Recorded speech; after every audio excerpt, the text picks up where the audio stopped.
Au fond des océans du monde reposent des dizaines de sous-marins qui ne revinrent jamais au port. Certains furent coulés au combat, d'autres disparurent dans des circonstances qui n'ont toujours pas été entièrement élucidées, et quelques-uns se perdirent simplement dans le silence des profondeurs sans que personne ne pût les retrouver pendant des décennies. Ce sont des tombes d'acier scellées à des pressions qui écrasent toute structure humaine, dans l'obscurité totale, à des températures proches du point de congélation. Pendant la guerre froide, la disparition de sous-marins nucléaires devint également une crise géopolitique et environnementale de premier ordre, car ces coques coulées portent en leur sein des réacteurs nucléaires et, dans certains cas, des armes atomiques qui reposent encore sur le plancher océanique. Lorsque les véhicules sous-marins modernes les trouvent enfin et les documentent, ce que leurs caméras révèlent est une combinaison d'histoires militaires, de tragédies humaines et de risques environnementaux latents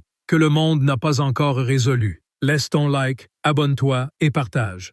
Commençons. Le sous-marin soviétique K-129 fut l'un des cas les plus énigmatiques et les plus chargés géopolitiquement de la guerre froide. Le K-129 était un sous-marin de la classe Golf II, équipé de 3 missiles balistiques à tête nucléaire et disparu en mars 1968 dans le Pacifique Nord, à environ 2900 km au nord-ouest d'Hawaï, dans des eaux d'une profondeur de plus de 5 km. La marine soviétique effectua une recherche massive pendant des semaines sans rien trouver. Ce que les Soviétiques ne savaient pas, c'est que la marine des États-Unis avait détecté l'explosion du sous-marin grâce à son réseau secret d'hydrophones SOSUS, le Sound Surveillance System, installé au fond de l'Atlantique et du Pacifique pour surveiller les mouvements des sous-marins soviétiques et avait localisé les débris avec une précision assez grande. Ce qui suivit fut l'une des opérations de renseignement les plus audacieuses et les plus coûteuses de l'histoire. La CIA, en collaboration avec la société du milliardaire Howard Hughes comme couverture, conçut et construisit un navire spécial appelé Hughes Glomar Explorer, ostensiblement destiné à l'extraction de nodules du fond océanique, mais en réalité équipé d'une grappin mécanique géante capable de descendre à plus de 5 km et de soulever des sections du sous-marin coulé. L'opération, connue sous le nom de projet Azorian, fut exécutée à l'été 1974. Le Glomar Explorer atteignit la position du K-129 et commença à tenter de récupérer la section de proue du sous-marin, où se trouvaient les missiles nucléaires et la salle de contrôle. La récupération partielle obtenue fut spectaculaire d'un point de vue technique et profondément tragique d'un point de vue humain. La grappin mécanique se brisa lors de la remontée et la majeure partie de la section récupérée retomba au fond. Seule une portion de la proue du K-129, d'environ 12 mètres de longueur, atteignit la surface. À l'intérieur, les équipes de la CIA trouvèrent les corps de 6 marins soviétiques, des publications en code, des torpilles conventionnelles et d'autres matériaux de renseignement d'une valeur considérable, mais pas les missiles nucléaires. Les 6 marins furent enterrés en mer lors d'une cérémonie qui fut filmée et que la CIA déclassifia partiellement en 1992.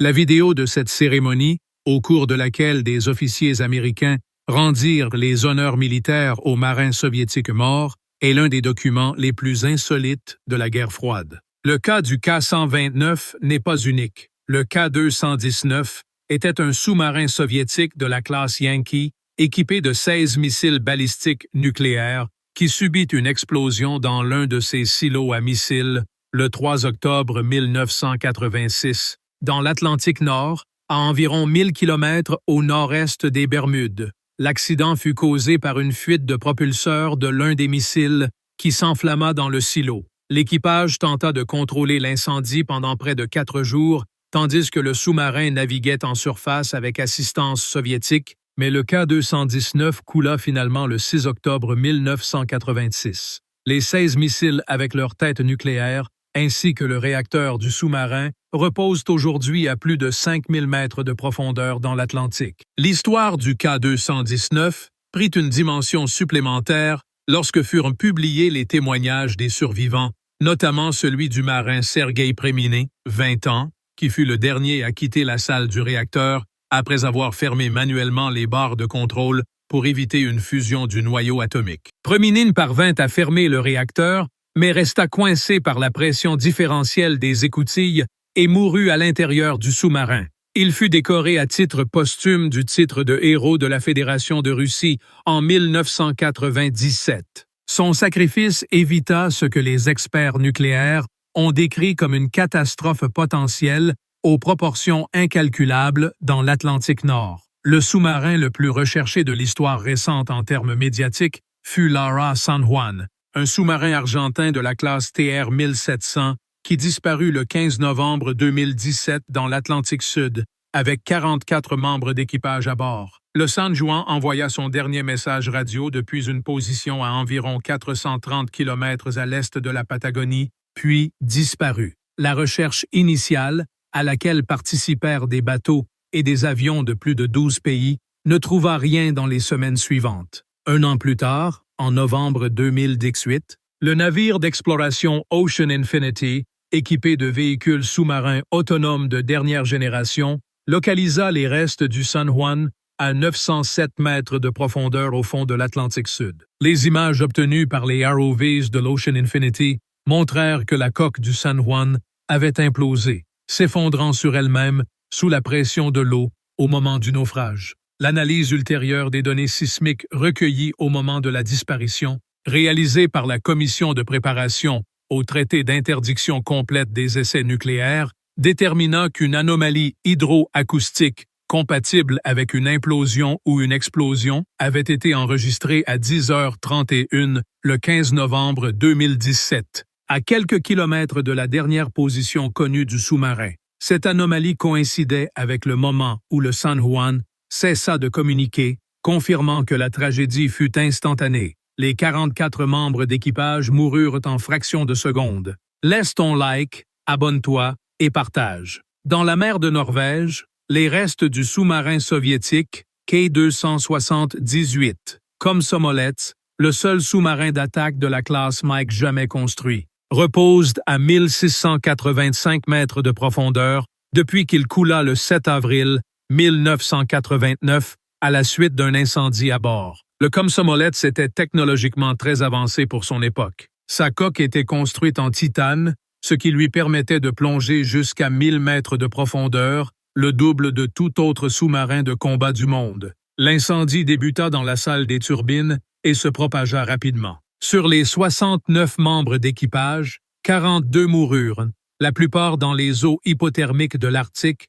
après avoir abandonné le sous-marin. Le Komsomolets est particulièrement préoccupant d'un point de vue environnemental, car en son intérieur, en plus du réacteur nucléaire, se trouvent 2 torpilles à tête de plutonium. Depuis le début des années 90, des expéditions russes ont surveillé l'état de la coque et analysé l'eau environnante à la recherche d'indices de fuite radioactive. Les expéditions de l'Institut Kurchatov de Russie et de l'Institut de recherche marine de Norvège trouvèrent à plusieurs reprises des niveaux élevés de césium-137 et de plutonium dans les échantillons d'eau prélevés à proximité du naufrage, bien que les concentrations aient été officiellement décrites comme inférieures au seuil de risque immédiat. En 2019, une expédition norvégienne utilisant un ROV constata que les joints de l'écoutille de la torpille avaient subi une corrosion significative et détecta un panache d'eau avec des concentrations de césium-137